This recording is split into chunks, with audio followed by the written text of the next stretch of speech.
समझनी आसान हो जाएंगी। बॉडी ऑफ एक्ट के अगर ख़िलाफ़ कोई रूल है तो उस रूल पे अमल नहीं करना, हमने बॉडी ऑफ एक्ट की रूह को देखना है, उसके मुताबिक उस पे चलना है। नंबर 2, जो एक्ट आया है उसमें उन्होंने ये कहा है कि ये एप्लीकेबल होगा नए केसों पे, पुरानों पे नहीं होगा। तो उस पे सिर्फ उस एक्ट की, जो 20 का एक्ट है उसकी प्रोविजंस अब पुरानों पे अप्लाई नहीं करेंगे। बाकी जो रूल्स में अमेंडमेंट्स हुई हैं वो हम अप्लाई करेंगे। वो जो दावे पुराने भी पड़े हैं, वो जिस स्टेज पे पड़े हैं उस स्टेज से उनको आगे लेके जाएंगे। एक्ट में गालबन वो प्रोसेस है हमारा समनिंग का, एविडेंस का, तो वो नए दावों पे हम अप्लाई करेंगे, पुरानों पे नहीं करेंगे। तो इसमें हमारे जजेस को 2 हिस्सों में तकसीम किया गया है, एडमिनिस्ट्रेटिव जज और ट्रायल जज। तो एडमिनिस्ट्रेटिव जज ने पहले दावे को एंटरटेन करना है। सीनियर सिविल जज जब दावा मार्क करेगा या CJ1 तहसील पे मार्क करेगा तो वहाँ दोनों जजेस को वो मार्क करेगा, एडमिनिस्ट्रेटिव जज को भी और ट्रायल जज को भी। जो पुराने केसेस पड़े हैं उनके लिए मैंने तो ये किया है कि मैंने एक ऑर्डर कर दिया है कि फ़लाँ एडमिनिस्ट्रेटिव जज के जो पुराने केसेस हैं वो ऑटोमेटिकली जब वो स्टेज पे पहुँचे तो वो फ़लाँ ट्रायल जज को भेज दें। तो वो उस तरह अकॉर्डिंगली आप भेजते जाएंगे। तो सबसे पहले एक उन्होंने जब प्लेंट आनी है तो प्लेंट के साथ हमने क्या क्या इंश्योर करना है कि वो साथ लगाए।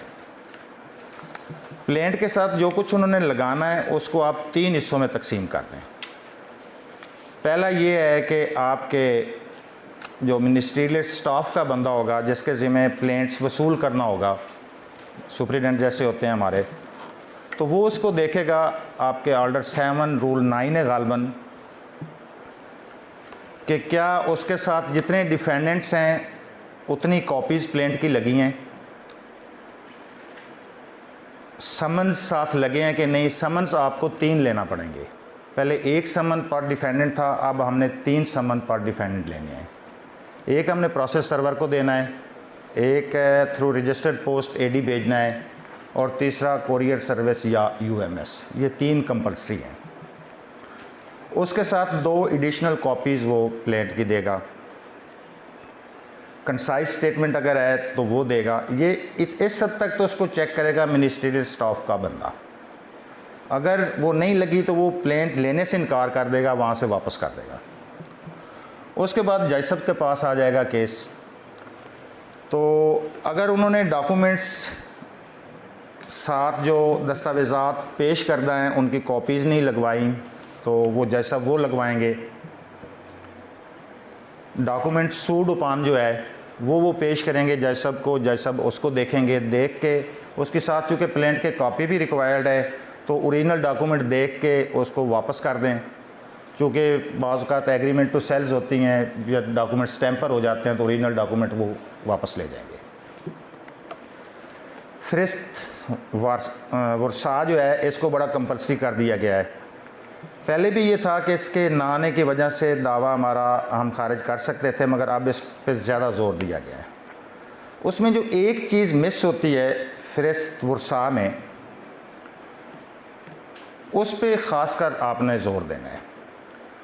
मुतलका रूल की ये रिक्वायरमेंट है कि अगर कोई मुद्दई मरेगा या मुद्दा दे रहा है तो कौन बंदा अदालत को इतला देगा कि वो बंदा मर गया है, और कौन उनके वर्सा को फ्री बनाने के लिए रिक्वेस्ट करेगा। वो फ्री कैन नहीं करनी, उस बंदे ने आके एप्लीकेशन देनी है।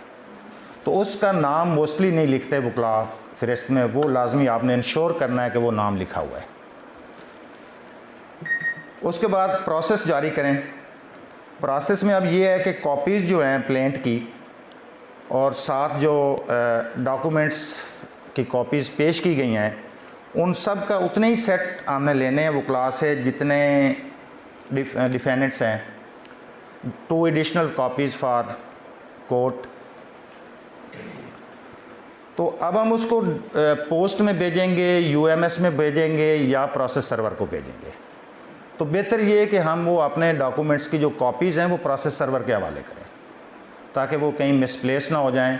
डॉक में जो भेज रहे हैं, UMS या कोरियर भेज रहे हैं, वो सिंपल आप समन भेज दें।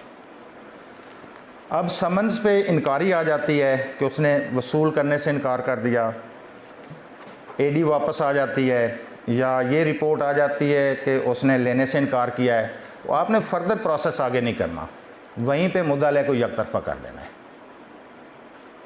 यकतरफ़ा करके आगे वो कार्रवाई शुरू करनी है, फिर आगे किसी चक्कर में नहीं पड़ना। उसकी इनकारी जो है वो सफिशेंट है, तामील उसको समझा जाएगा।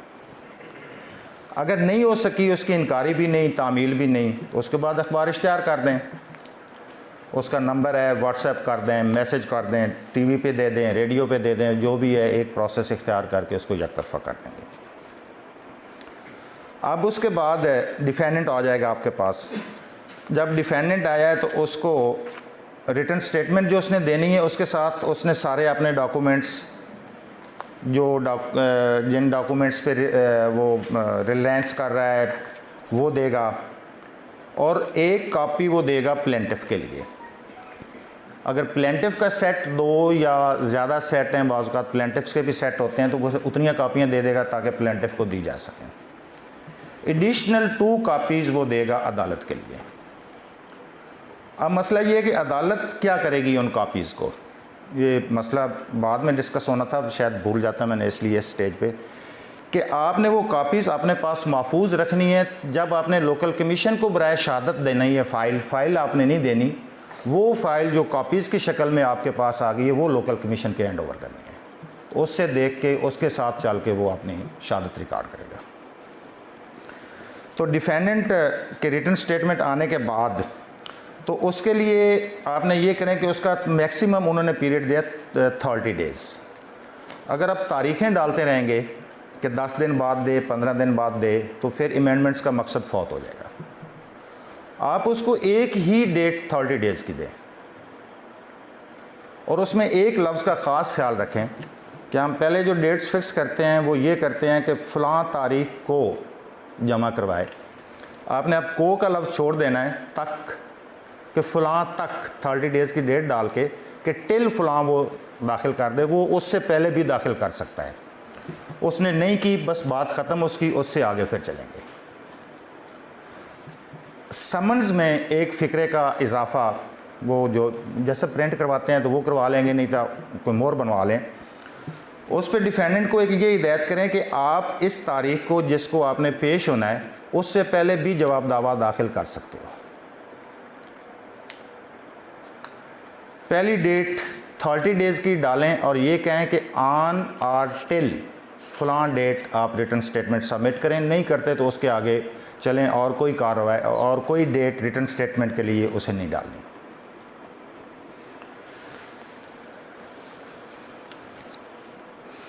तो अब जब आपके पास रिटन स्टेटमेंट आ जाएगी तो उसके बाद आपने ऑर्डर 9 में चले जाना है। ऑर्डर 9 की रिक्वायरमेंट ये है कि पार्टीज़ को इन पर्सन आप बुलाएंगे।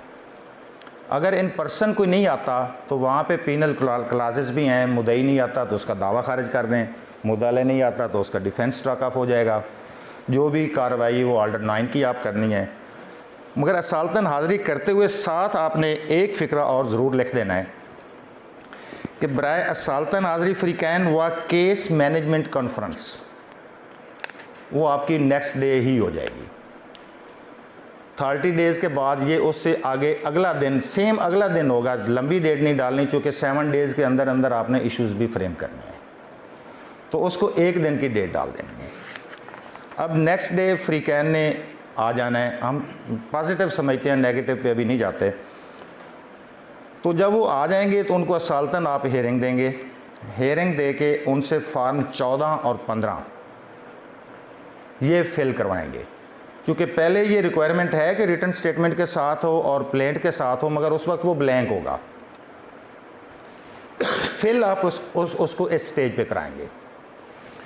अब इसमें है कि थोड़ी सी फॉर्म में एम्बिग्यूटी सी आ रही है कि ये फिल कैसे करने हैं।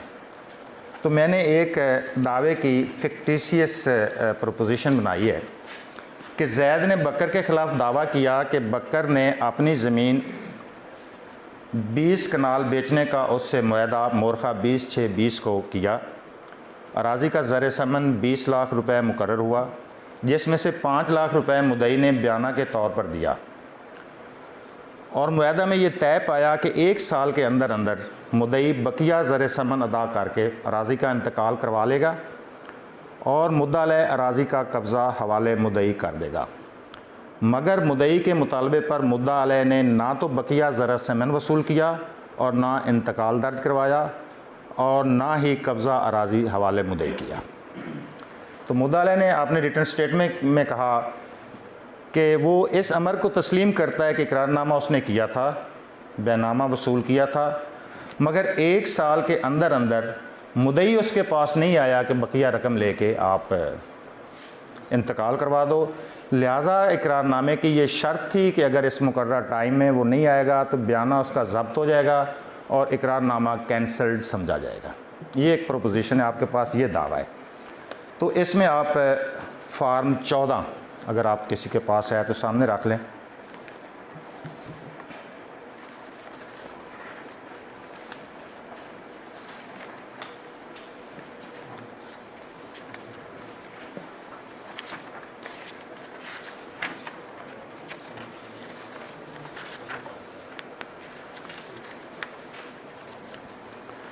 ये ऊपर इसके पहले कॉलम्स में तो वो डेट टाइम आप दे देंगे केस मैनेजमेंट का जब कर रहे हैं, सर्टिफिकेट ले लेंगे मुद्दई से।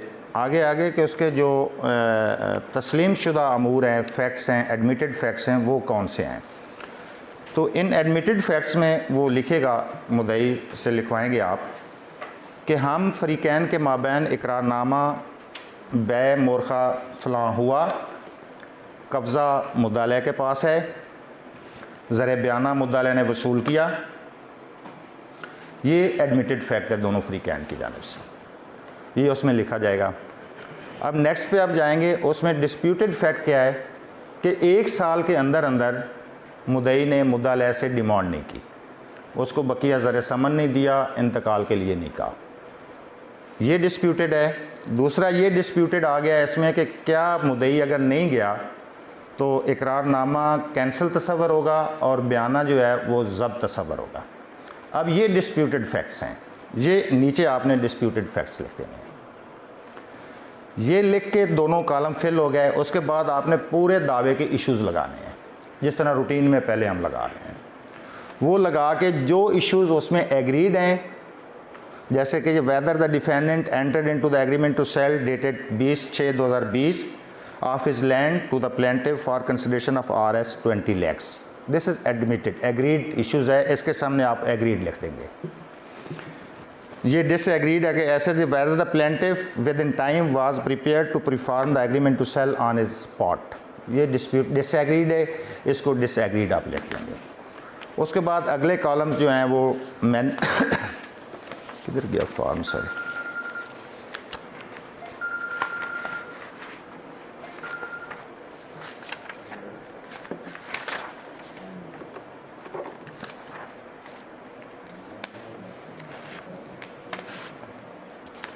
ये सब कॉपी नहीं आई फॉर्म की,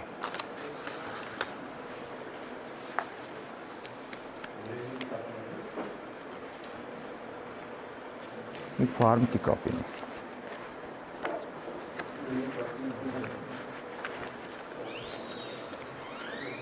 ओके, ये एकेडमी वाली बुक में होगा, वो दे दें उसमें, हाँ दे दें।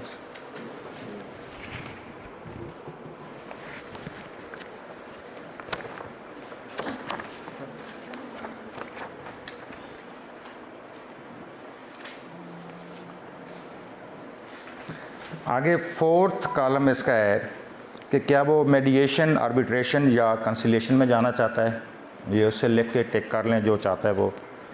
Deadline of disclosure of witnesses, वो आपने विटनेसेस को कब देगा। ट्रायल शेड्यूल क्या होगा, टाइम ऑफ ट्रायल क्या होगा, आपने वो टाइम देना है जब अप्रॉक्सीमेटली आप भेज सकते हैं उसको ट्रायल जज को। लेंथ कितनी होगी, मेरे ख्याल में अगर हम इस पे चलें तो 6 महीने से ज़्यादा केस आगे नहीं जाएगा। ट्रायल कोर्ट का, ट्रायल एडवोकेट का नाम क्या है, एड्रेस क्या है, फ़ोन नंबर उसका क्या है, नीचे 1.5 साल। उसके बाद जैसे सबने अपने दस्तखत कर देने हैं, दस्तखत करके डिफेंडेंट से ऐसा करवाना है, उस पर दस्तखत ले लेने हैं, लेके इसको प्लेंट का हिस्सा बना देना है। ऑर्डर लिख के कि फार्म 4 को प्लेंट का हिस्सा बनाया जाता है और फार्म 15 को रिटर्न स्टेटमेंट का हिस्सा बनाया जाता है। उसके बाद आ गया फॉर्म 13। इसकी भी मेरे पास कापी की है।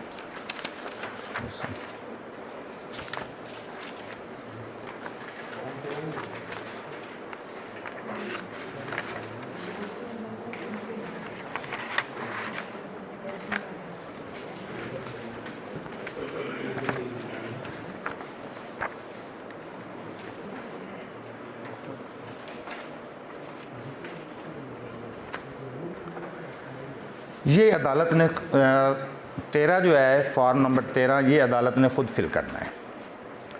उसमें इन द कोर्ट ऑफ उसका नाम लिखें, सिविल सूट नंबर लिखें, प्लेंटिफ का नाम, डिफेंडेंट का नाम।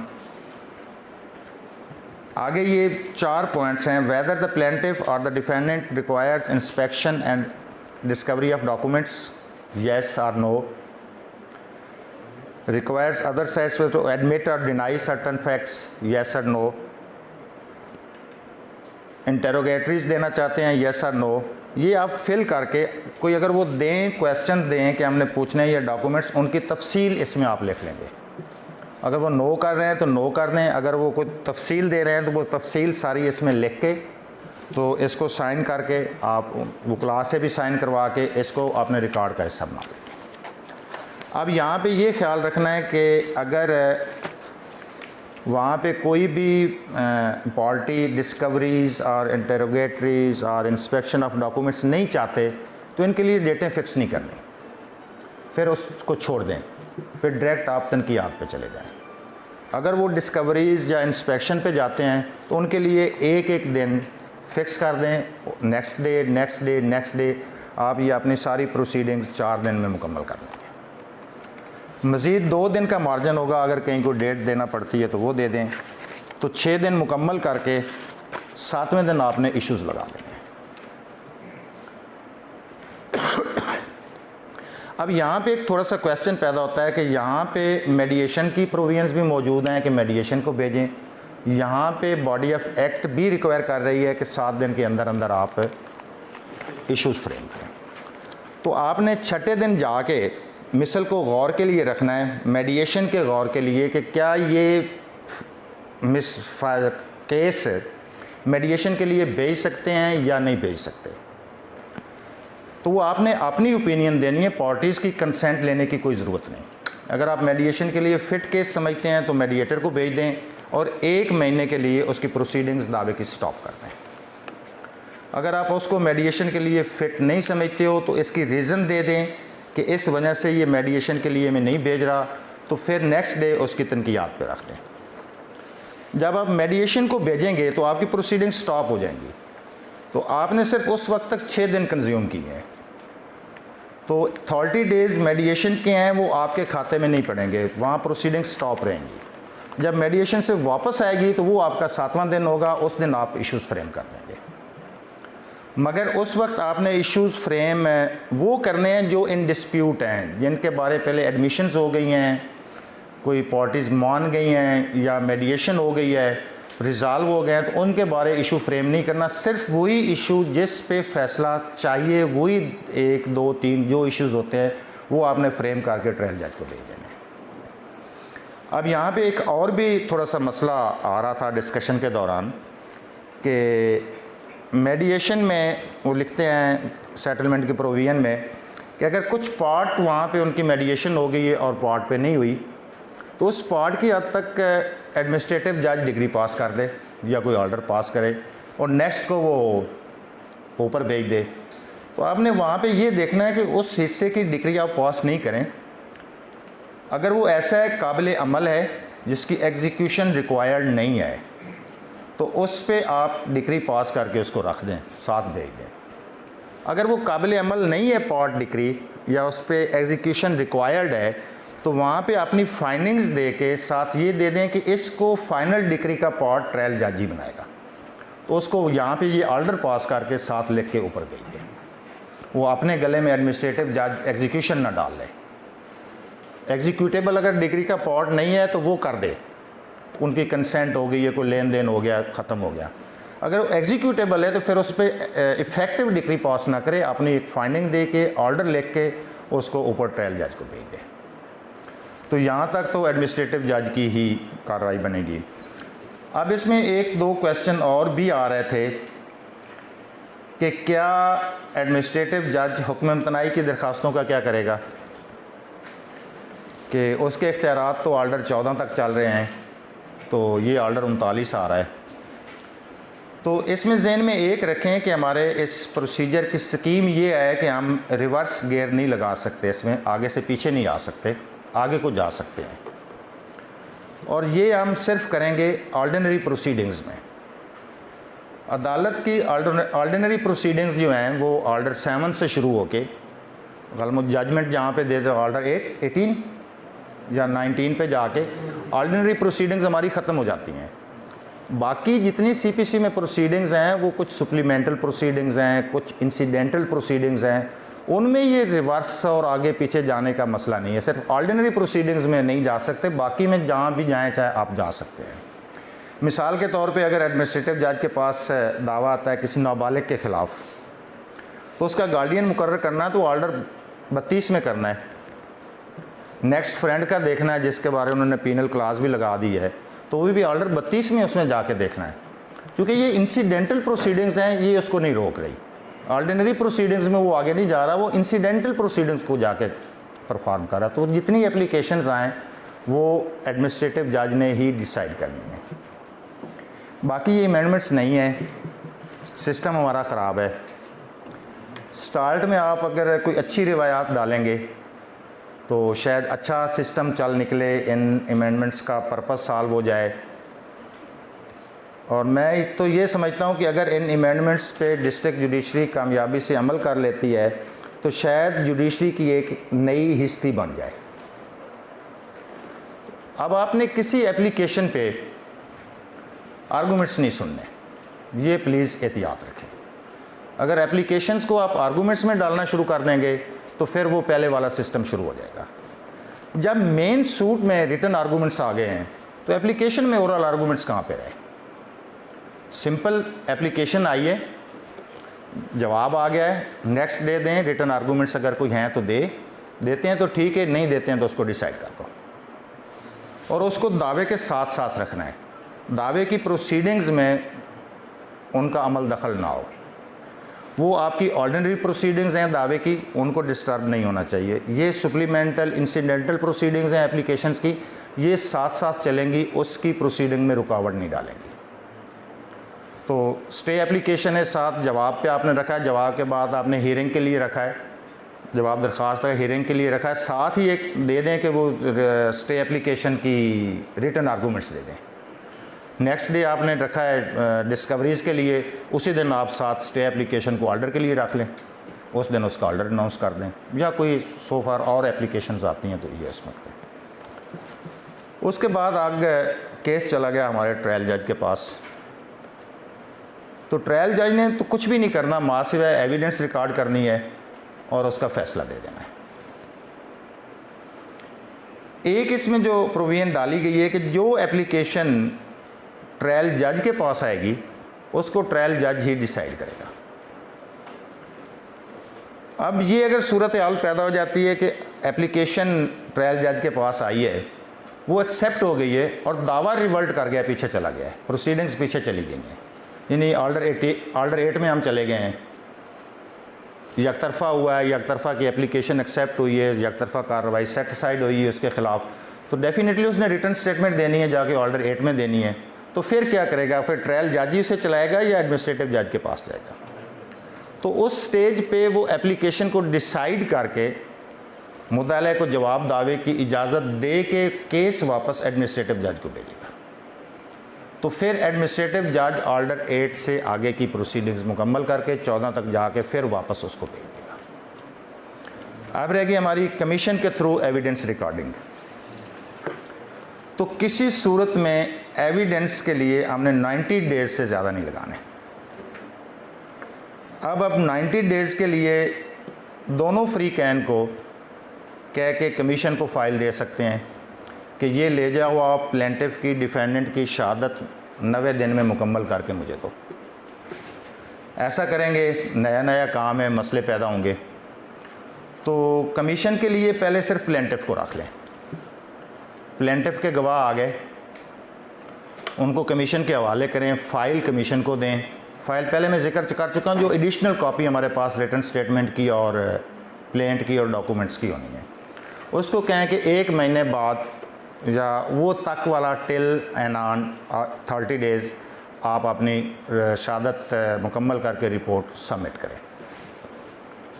डेट शहादत की कोई नहीं डालें, वो सिर्फ कमीशन की डेट डालें कि 30 डेज़ बाद कमीशन जो है वो हमें अपनी रिपोर्ट शहादत रिकॉर्ड करके वापस देगा। वो जो भी देता है उसको फ़ाइल में रखो, उसके बाद 1 महीना ऐसे डिफेंडेंट के लिए रख लें। वो 30 डेज़ बाद आता है, उसके लिए अगर कोई तरदीदी शहादत किसी की है तो 1 महीना फर्दर उसको दे दें। तो डेटें अपने पास नहीं डालनी, ना अपने पास शहादत के लिए केस रखना है कि फ़लाँ तारीख को गवाह ले आओ, फ़लाँ क्यों नहीं आया, फ़लाँ का समन जारी करना है, ऐसा कतन नहीं करना। अब इसमें एक ये है कि एडमिनिस्ट्रेटिव जज जो है वो जब भेजेगा रेफरेंस ऊपर ट्रायल जज को, तो वो अपने आप को सेटिस्फाई करेगा कि फ्रीकैन के गवाह अदालत के सामने पेश होंगे। अब वो गवाहों की हाज़िरी लेता रहेगा तो मेरा ख़्याल में 6 महीने उसके पास लग जाएंगे। तो बेहतर ये है कि वहाँ पे as a matter of policy आप हाज़िरी भी ले सकते हैं, उनको पाबंद करके भी भेज सकते हैं। As a matter of policy जो मैं समझता हूँ कि आप दोनों फ्रीकैन से एक अंडरटेकिंग लें कि अगर ट्रायल जज के पास इस तारीख को मैं अपनी पूरी शहादत पेश ना की तो मुद्दई है तो वो लिख दे कि मेरा दावा खारिज कर दिया जाए, मुझे कोई इतराज़ नहीं। मुद्दा लिख दे कि मेरी बियाफ पे प्लेंटिफ का मौक़िफ़ एडमिटेड समझ लिया जाए, मुझे कोई इतराज़ नहीं। ये अंडरटेकिंग ले के ट्रायल जज आगे भेज दे। जब एडमिनिस्ट्रेटिव जज जब ट्रायल जज के पास गवाह नहीं जाते तो वहाँ पे 17(3) को अप्लाई कर दो, उससे आगे नहीं जाओगा। मुद्दई ने अंडरटेकिंग दी एडमिनिस्ट्रेटिव जज को कि मैं अपने गवाह फ़लाँ तारीख को ट्रायल जज के सामने पेश करूँगा। ट्रायल जज के पास मिसल गई है, गवाह नहीं आए, वहाँ 17(3) के तहत प्रोसीड ऑन करो, वहाँ गवाहों के लिए डेट ना डालो। इसी तरह डिफेंडेंट के गवाह नहीं आए तो उसको भी प्रोसीड ऑन करो कि इसके गवाह नहीं है, शहादत नहीं है, उसको भी 17(3) में उसको भी ले जाओ। हाँ, अगर दोनों आ गए हैं तो 1 महीना आप प्लेंटिफ को दे दें, डिफेंडेंट के गवाहों को 30 डेज़ के बाद जो नेक्स्ट डे उसके लिए पाबंद कर लें, उनको फिर कमीशन के हवाले कर दें। अब ये हो जाएगा कि कमीशन ने तो ऑडियो वीडियो रिकॉर्डिंग करनी है, डॉक्यूमेंट्स उसके पास जाने हैं। अब कमीशन को ये नहीं पता कि कौन सा डॉक्यूमेंट एग्जिबिट होना है, कौन सा नहीं होना। फ़ोटो कापीज़ भी वकील साहबान कर लेते हैं, तो आप उस पर कोई इतराज़ ना करें। उसको आपने लिस्ट ऑफ रिलायंस दे दी है, दस्तावेज़ात दे दिए हैं, सारा कुछ दे दिया है, जो वो करता है करता रहे, एग्जिबिट भी उसे लगाने दें। जब आपने फ़ैसला करना है जो गलत एग्जिबिट लगा है उसको पढ़े ही नहीं, उसको डी एग्जिबिट कर दें, उसको कंसीडर ही नहीं करें, फाइंडिंग दे दें कि कमीशन ने ये गलत डॉक्यूमेंट लिया है, ये फ़ोटो कापी उसने गलत ले ली है, अदालत इस पर रिलाई नहीं करती। अगर कमीशन के पीछे जाएंगे कि वो कौन सा डॉक्यूमेंट सही एग्जिबिट कर रहा है नहीं कर रहा, तो फिर तो शहादत आपको अपनी निगरानी में लिखवाना पड़ेगी।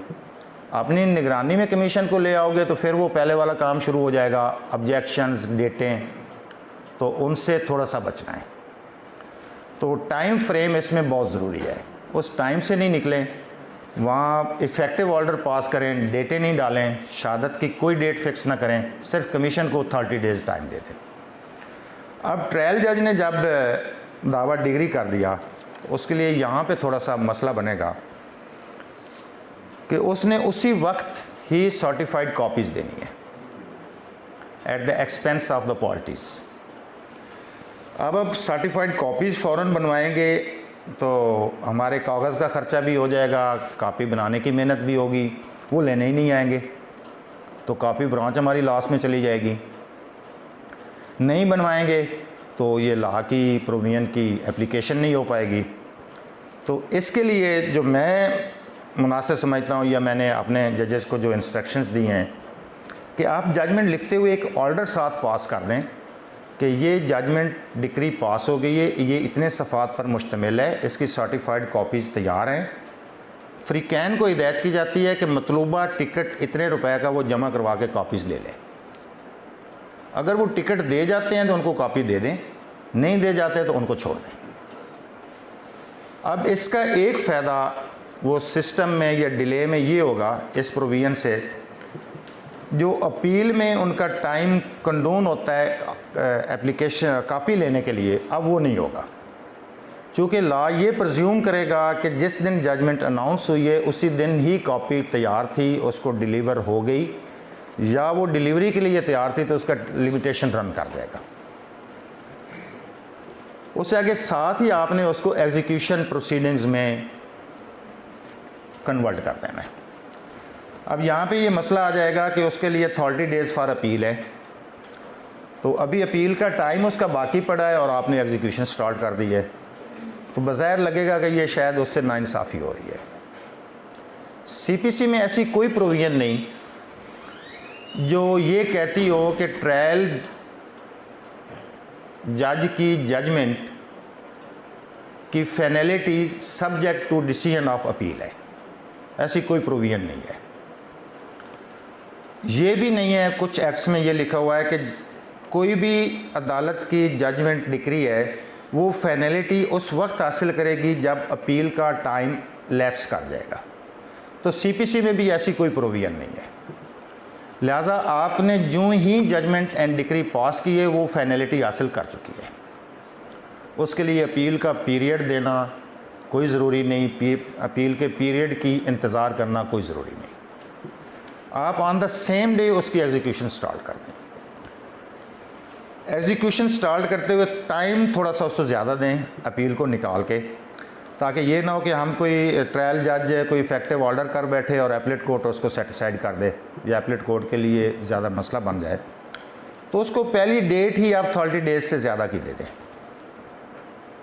कि इसको एग्जीक्यूशन प्रोसीडिंग्स में कन्वर्ट करते हैं। जजमेंट डेटर को हिदायत की जाती है कि वो 31 दिन 32 33 34 जो भी है 30 दिन से निकाल की पहली डेट फिक्स कर दें।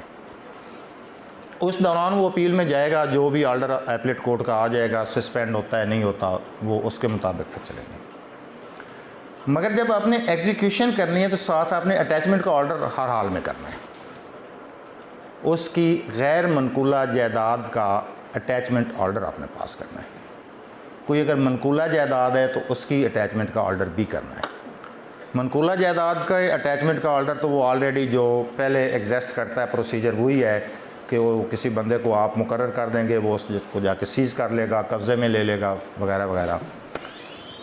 मगर जो गैर मनकूला है इसका थोड़ा सा सिस्टम उन्होंने इमेंड करके अब चेंज कर दिया है। तो आप एक ऑर्डर पास करेंगे, जजमेंट डेटर को रिस्ट्रेन करेंगे कि आप ये अपनी इमूवल प्रॉपर्टी ट्रांसफ़र नहीं करेंगे, इसको किसी लियन के अंदर नहीं ले आएंगे, इसको किसी को गिफ्ट नहीं करोगे, किसी से इसको कब्ज़ा नहीं दोगे, कोई इससे सौदा नहीं करोगे। ऐसा एक ऑर्डर लिख के साथ उसके ऑर्डर ये लिखा होगा, दूसरा पैरा उसका ये होगा कि अब से जो भी बंदा इस प्रॉपर्टी से कोई बेनिफिट लेगा किसी ट्रांजैक्शन के ज़रिए, तो वो ट्रांजैक्शन इल्लीगल होगी। ये ऑर्डर लिख के आपने उस प्रॉपर्टी पे चस्पा करवा देना है। चस्पा करवा के एक ऑर्डर की कॉपी उस जजमेंट डेटर के घर के वाज़े जगह पे। तीसरा उन्होंने कहा है वो ड्रामा बीट ऑफ ड्रम तो अब पॉसिबल नहीं है, तो उसके लिए आप लाउड स्पीकर का ऐलान लिख दें कि मस्जिद के लाउड स्पीकर में ये पढ़ के सुनाया जाए, ऐलान कर दिया जाए। जिस अथॉरिटी के पास उस प्रॉपर्टी का रिकॉर्ड है, एक ऑर्डर की कॉपी आप उसको भेजेंगे। अगर वो लैंड रेवेन्यू के तहत आती है, लैंड रेवेन्यू पे करती है, तो फिर एक कॉपी आप कलेक्टर को भेजेंगे, बल्कि कलेक्टर के ऑफिस में चस्पा भी करवाएंगे। तो ये अटैचमेंट हो गई। अगर वो कहता है कि जी मेरी अटैचमेंट ख़त्म करो, तो ठीक है कर दें आप। अगर मनी डिक्री है तो वो पैसे जमा करवा दें। दूसरी डिक्री है तो उसके लिए आप सिक्योरिटी उससे ले लें कि मैं डिक्री को, अगर मेरी डिक्री मेरे ख़िलाफ़ फाइनलिटी ले गई तो मैं उस पर अमल दरामद करूँगा। उसकी सिक्योरिटी वो दे दे, सिक्योरिटी लेके आप उसको अटैचमेंट को सस्पेंड भी कर सकेंगे।